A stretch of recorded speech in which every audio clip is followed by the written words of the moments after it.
Hi everyone, once again welcome back to my channel. I hope people are doing good.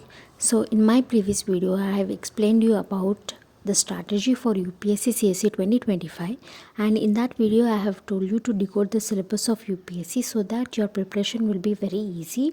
So in this video I'll be talking about how to decode the syllabus of UPSC for both prelims and mains, and what are the things you have to do for that, and what are the sources that will be helpful for decoding the syllabus of UPSC.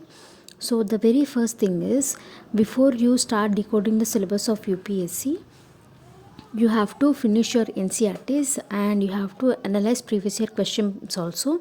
So the very first thing, after doing both the analysis of previous year question papers and reading NCERTs, you have to look at the syllabus of prelims. So in that, if you carefully see, the syllabus is given in just a single line. So they have not mentioned what are the subtopics you have to read. So this is very confusing. So all you need to do is first identify the subjects that are there in prelims. So if you see here, I have listed out the subjects that are given in prelims. So the very first one is current events, and next one is history, and the third one is Indian and world geography, fourth one is Indian polity, fifth one is governance, and the next one is economy, after that environment, after that general science and CSAT. So these are the subjects that are given in prelims. In the same way, identify the subjects that are given in mains.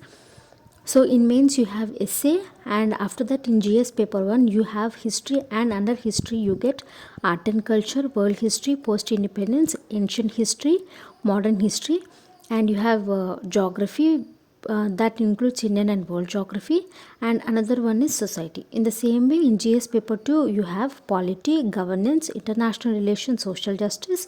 In GS paper 3 you have economy, agriculture, science and technology, environment, disaster management, internal security, and in GS paper 4 you have ethics.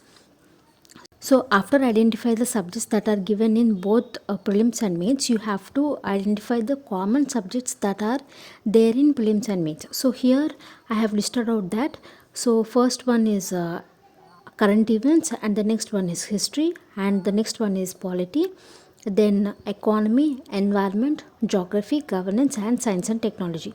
So these are the common topics, these are common subjects that are there in both prelims and mains, and the rest of the subjects like post independence, world history, society, social justice, international relations, these are main specific subjects. So after identifying the subjects like main specific and prelims and mains common subjects, the next thing is take out the subject, each and every subject, and identify the keywords given in that subject. For example, here I have here I am explaining you 2 to 3 subjects, and here I will tell you how I have decoded the syllabus. In that same manner, if you decode them, then you will understand what topic you have to read for each and every subject.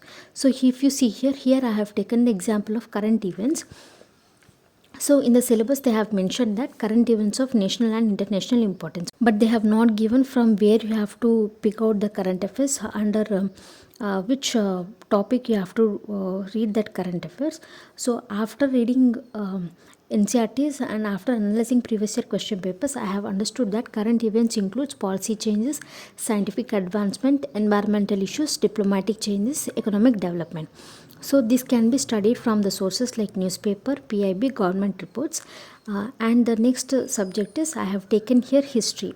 In the history, in prelims they have given history of India and Indian national movement, and in mains the first thing they have mentioned is Indian culture will cover the salient aspects of art forms, literature and architecture.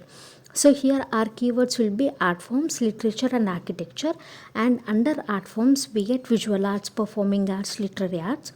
So in this visual arts we see painting, pottery, architecture and sculpture, and in performing arts we see dance, music, theatre, puppetry and literary arts. So in this way, after finishing your NCERTs and after analyzing previous year question papers, you will easily understand what are the topics you have to read from. So in order to understand the whole decoded syllabus of both prelims and mains.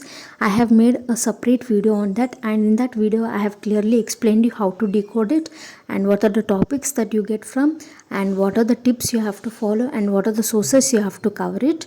So you go and watch that video. I hope you have understood how to decode the syllabus of UPSC. If you like this video, please like, share and subscribe to my channel, and thanks for watching.